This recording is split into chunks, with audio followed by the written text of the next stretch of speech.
Well, happy Sunday.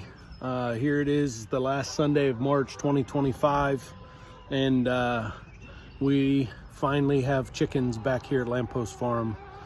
Super excited to have 500 laying hens. We should be back in production with eggs here probably in another 2 to 3 weeks, I would hope. Crossing my fingers that Easter we start selling eggs again. I've learned a ton in the last 2-3 months about layer hens and why there's a shortage and what's going on. And one of the things I discovered is that these birds, they're high production. They're called a highline brown. There's lots of different names for birds like this, but they lay between 300 and 325 eggs a year. High productivity, lightweight, so they don't consume as much feed. And they're very, very prolific in egg production once they're up and moving. They come to us at just shy of 3 pounds. So we feed them a starter ration for the first 2 weeks or so to grow them. They gain about a ½ pound in that time. And then once they start laying eggs, we'll kick them into a full layer ration, which is more energy and more calcium that will actually help them with the egg production, because we want to supplement that, as those eggs cost a lot to their bodies. They're pulling from bones if they're not supplemented right. Anyway, what I learned that I thought was most significant about this shortage that we've been in is that there's 4 generations of chickens that have been crossbred above this bird. So she would be the 4th generation. So her parents and then her grandparents, so there would have been 4 of them, and then her great-grandparents, which would have been 8 different chickens. And they could have been a cross of a whole bunch of different breeds, but those crosses, in order to get to the highline brown, this efficient egg-laying chicken, is very specific when it comes to what breeds go into that cross. And what happened during COVID, if you remember, when all the schools and restaurants and everything shut down, those breeding flocks were still in process all the way along. So the great-grandparents were producing grandparents, were producing parents, were producing these hens, and those hens had nowhere to go because the eggs weren't being sold. So what started happening is they euthanized those breeding flocks. And so it's taking a long time to get back to the quality of genetics that we need. This is what I've been told. And I mean, I preface that, I guess, because I only see the end product here. And so the quality of genetics plus the volume of chickens that are available. And then you add on there that we're killing off birds because of bird flu, which is, in my opinion, connected to the fact that they're raised in very toxic and not very conducive environments for their strength and well-being. So if birds were raised like this, if they were given an opportunity to forage like they are out here, to go and wander and scratch and eat grass, as Joel Salatin said, you know, if they eat 2 blades of grass, that boosts their immune system. Well, these chickens are foraging all kinds of grasses and bugs, and the immune systems of these birds are super resilient as a result of being raised the way they are. And in addition, then we feed a non-GMO, organically grown feed mix that we mix ourselves here, and has roasted soybeans versus soybean meal, which keeps the oils in the bean.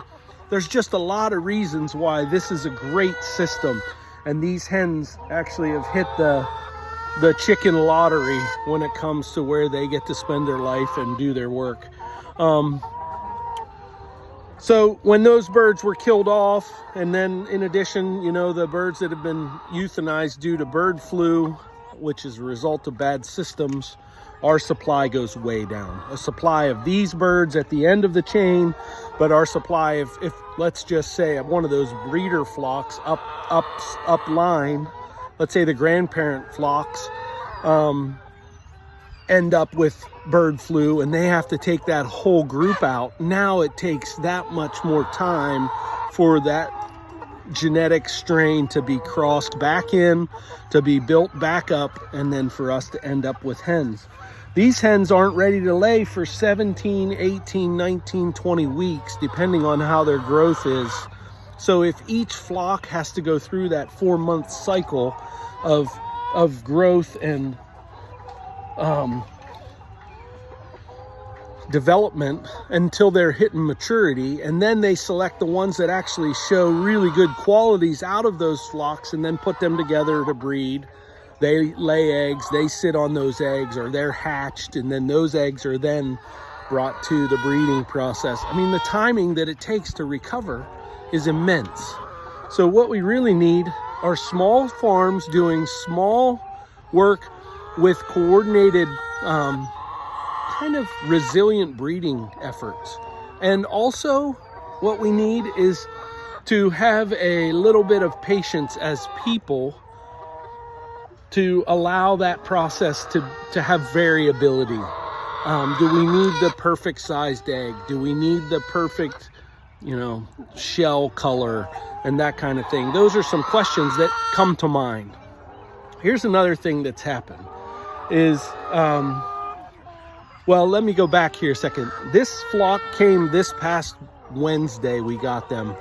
And last Friday, I shot a video in this coop and it was empty.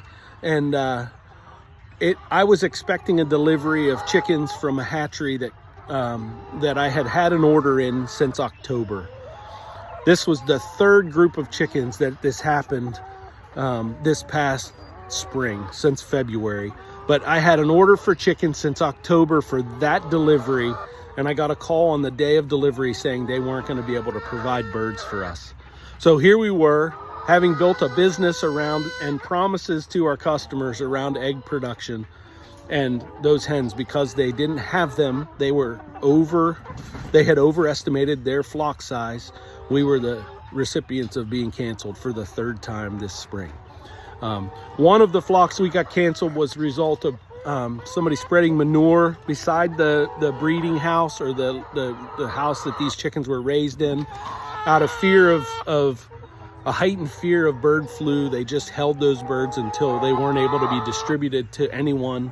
So I'm imagining they either got euthanized or got shipped to one single place as older birds. But then the flock prior to that, I was shut down for the same reasons of overestimating how many. And so here we are, no birds. So I was really praising the Lord when we got a phone call that I could get these hens. They had been raised organically and they came available. And I mean, the cost was double what I usually pay for hens, but at this point that just equates to 1 dozen eggs or more. So 1.5 dozen of eggs is the cost differential. So it's worth it. So we have new hens. They will be really good for us this year, and then we're hoping to replace them again next year and distribute these to people with backyard flocks. There was one other point that I wanted to make about raising layers.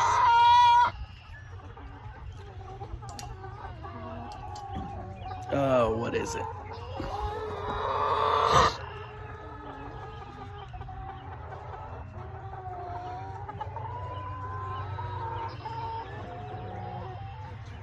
Oh, here's how it goes.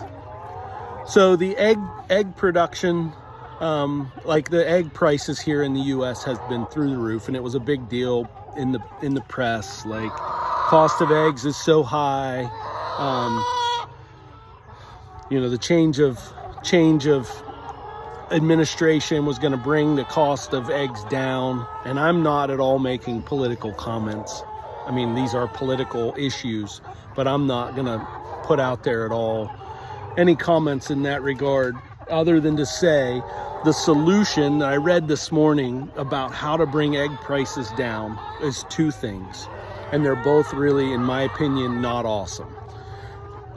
We've increased the imports of eggs from Brazil.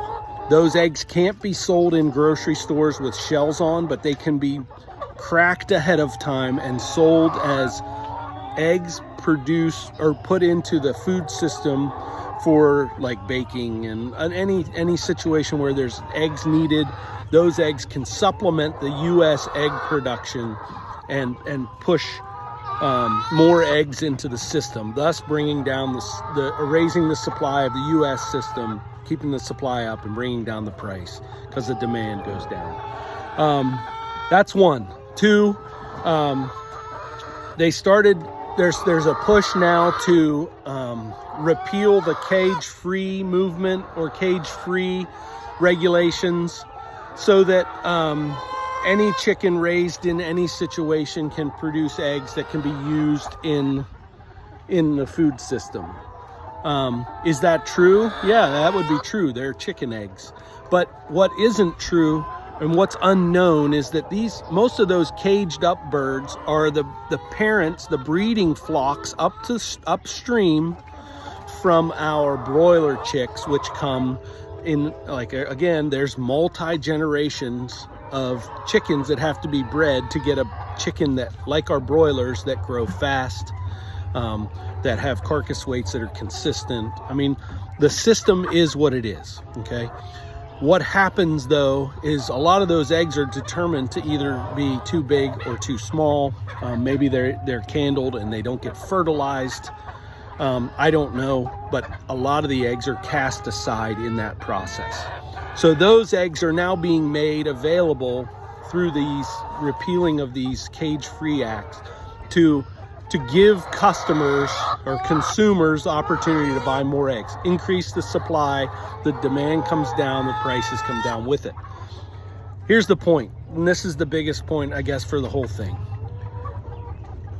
Know where your food is coming from. I mean, that's the simple thing that's been talked about over and over and over. The more you can know who raises your food, where it's grown, how it's gotten to the point. We want to be transparent about the fact that these are not like your find them in the wild chickens. They have been hybridized through selective breeding and crossbreeding to get to the point where we can have a light carcass chicken who's able to be hardy and survive and eat very lighter amounts of food, but lay high volume of eggs.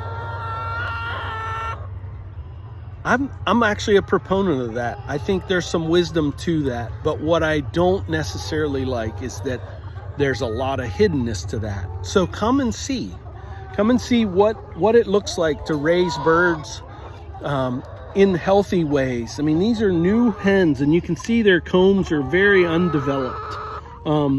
They'll have full combs and they'll be bright red color here very, very soon as they get out on grass and start to forage and eating the food that we provided. They've been raised on organic feed, which is a great call.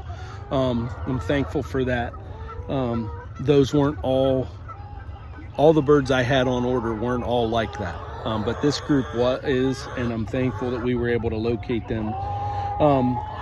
They also, so once they're foraging, they're going to get bright red combs and they're going to be producing beautiful eggs with high value nutrition when it comes to your egg consumption. So I guess all that to say, if those eggs come from those broiler flocks that are raised in cages that are brought from generation to generation all the way down, you never know what you're getting.